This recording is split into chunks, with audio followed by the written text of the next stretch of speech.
In this video, I'm going to give you a few shortcuts to level up art skills now with my best watercolor painting tips for beginners you need to know so that you stop wasting your time chasing the wrong strategies and start to improve fast.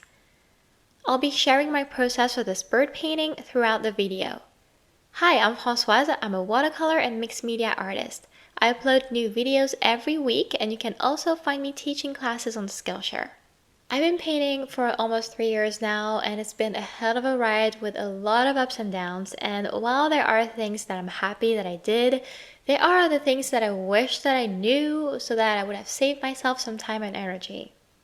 My first tip, and by far the most important one, is to habituate yourself to paint. Whatever it is you want to achieve with painting, at the beginning we all start in the same way, and you will most likely feel overwhelmed and intimidated, especially when you hang out online a lot and see all these amazing artists who make it look like they paint an amazing work of art in minutes.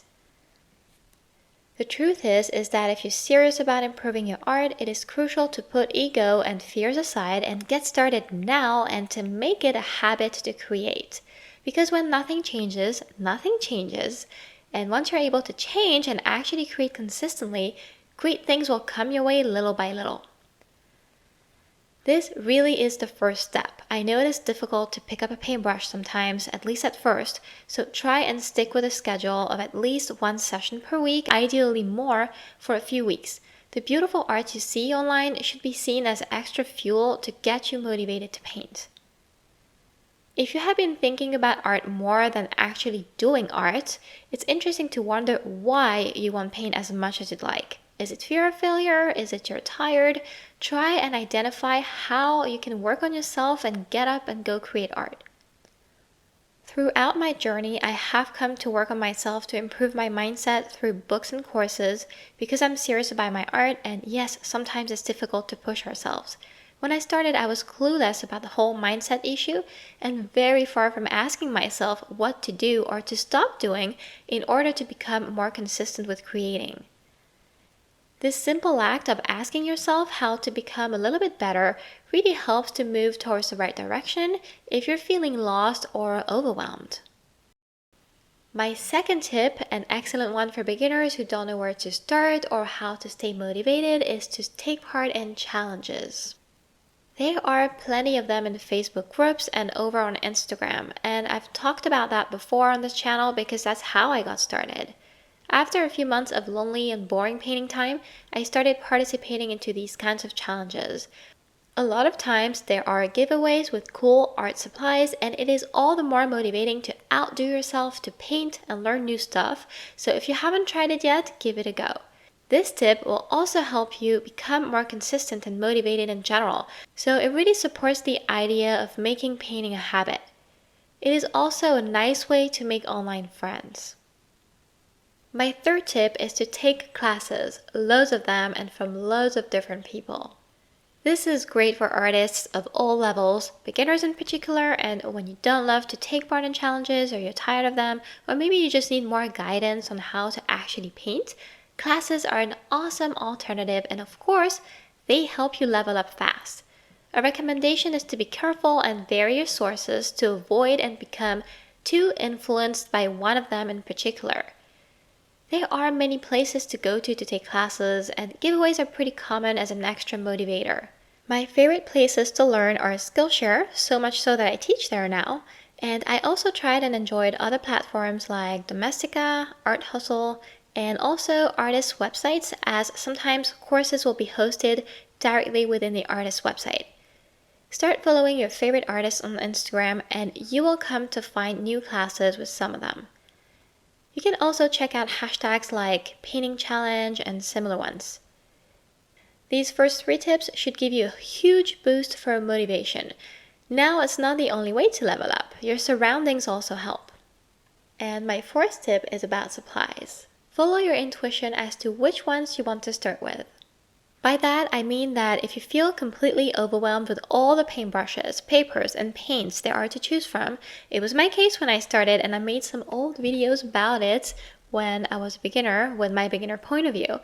It's okay and normal to look for what to get started with. Just don't fall in the trap to stress over if it's the right choice or not, to think that if you don't use such and such, you can't improve, because it is not true for everything. Instead, go for what pumps you up to create, because remember, you will need to start somewhere anyways.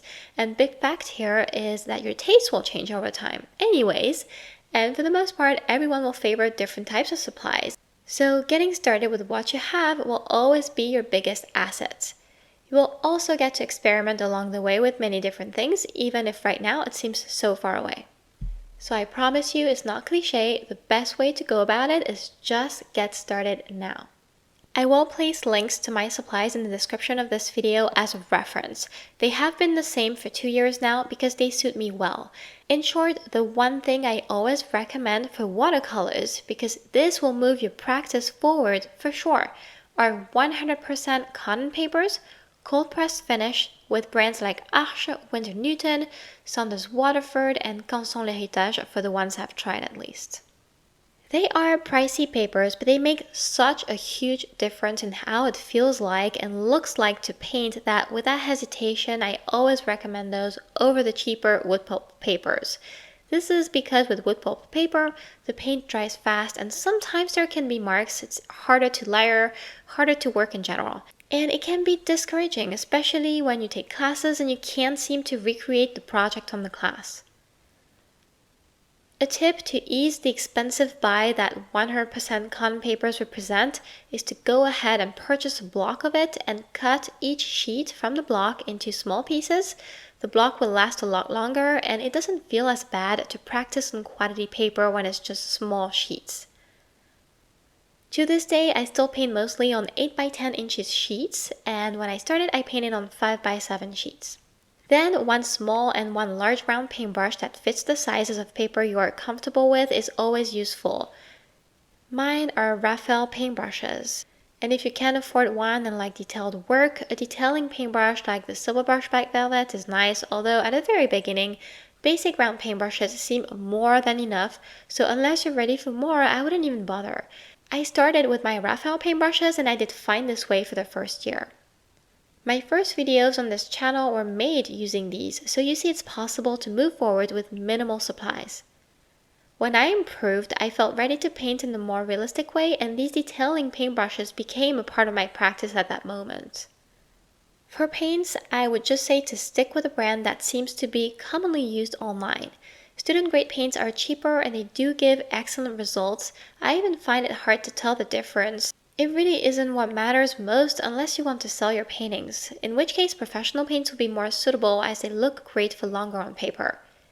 I recommend a 12 or 24 pan set for beginners for convenience and to be able to play with colors and experiment without the hassle and cost of a tube. I just made a video about tubes and how to use them, so if you would like to watch it and learn about that, I'll place a link up here in the description. Anyways, these are my recommendations, but still, if you feel like trying something in particular that you know pumps you up for painting, go for it. Don't overthink it. My fifth tip, and I wish somebody told me about that, is to pick your favorite art corner, one you feel great in. It can seem silly to say that, and yet let me tell you, it can make a huge difference in how your painting looks like and how your experience feels like, depending on where you are. I learned this the hard way as I started painting in my living room and loved it there. It was going great. Later, because I got a bunch of gear to film my art, we made a corner in our garage so I wouldn't have to move everything to the living room anymore.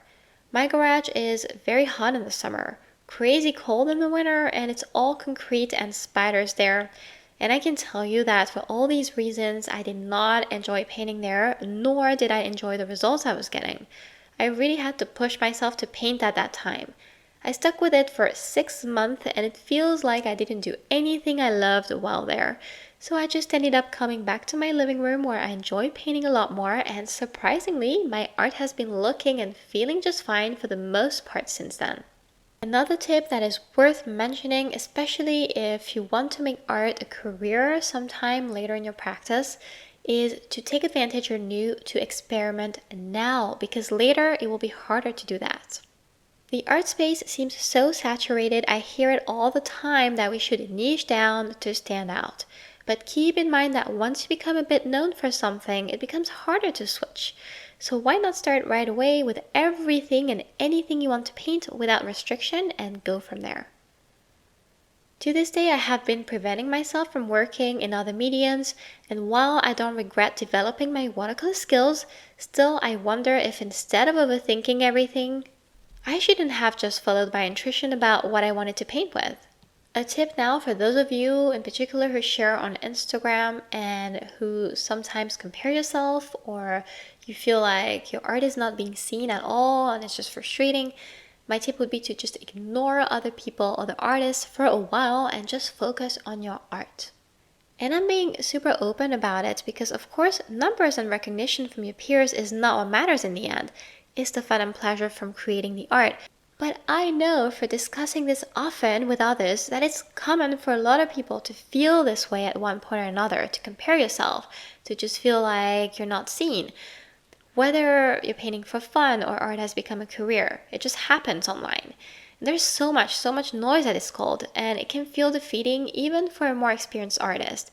And in this case, staying away from social and creating in my bubble has helped me push through this, and this is certainly why I'm still here today, doing what I love and sharing despite all the little things that can cause us to procrastinate and not create as much as we'd like. So if you want to level up your art skills now, see what tips apply to you here, and please let me know below what this is and if you enjoyed this watercolor painting tips for beginners video. You may also like and share this video, and don't forget to subscribe to this channel to see all my upcoming videos. Thank you so much for watching, and see you next time.